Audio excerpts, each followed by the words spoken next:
This is a CBS News Detroit update. Good morning, I'm Sandra Ali. Here's a look at your top headlines on this Monday morning.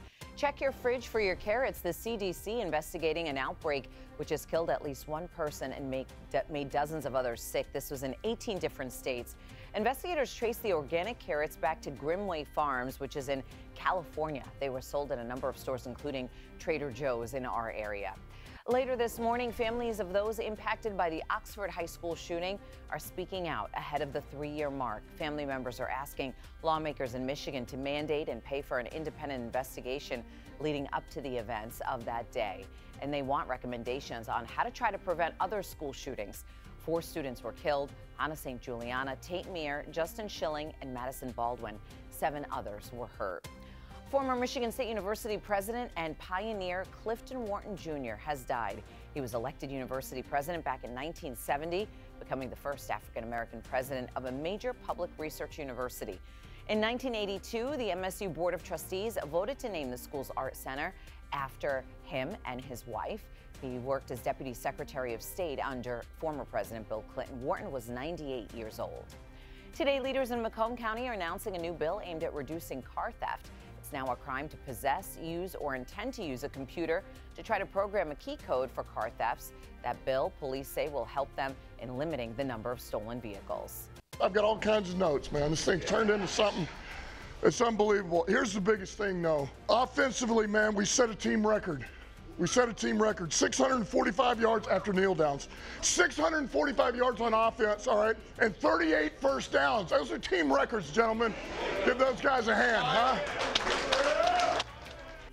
And that is, of course, Lions head coach Dan Campbell talking to the team after a dominating Lions win on Sunday. They scored 52 points.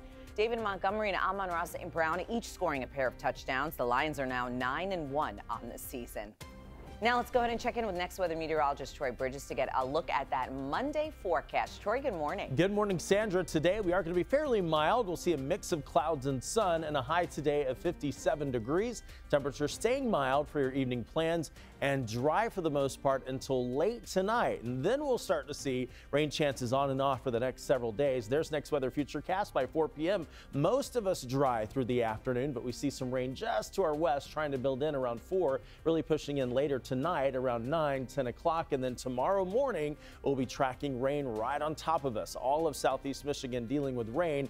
Temperatures warm as we head into the next couple of days before a big cool down on the way later in the week. But high temperatures today going well above our average close to the upper 40s. We're going to be close to 10 degrees above that, going to 55 in Pontiac, 54 for the afternoon high today in Mount Clemens, 58 in Adrian, and 55 in Monroe. Early morning temperatures tomorrow down into the 40s before we see 30s for temperatures early on Thursday and early on Friday. We'll have those rain chances on and off after today for the next several days. In fact, every day this week looking a little wet with on and off scattered showers as we track some boundaries and areas of low pressure. Now, eventually by the weekend, most of us dry out, but temperatures pretty cool for afternoon highs, going to 60 for tomorrow, but 40s for highs and morning lows in the 30s heading into Thursday and again Friday. Also seeing temperatures dropping down into the 30s for the early morning hours on Saturday with highs in the 40s. Sandra, back to you.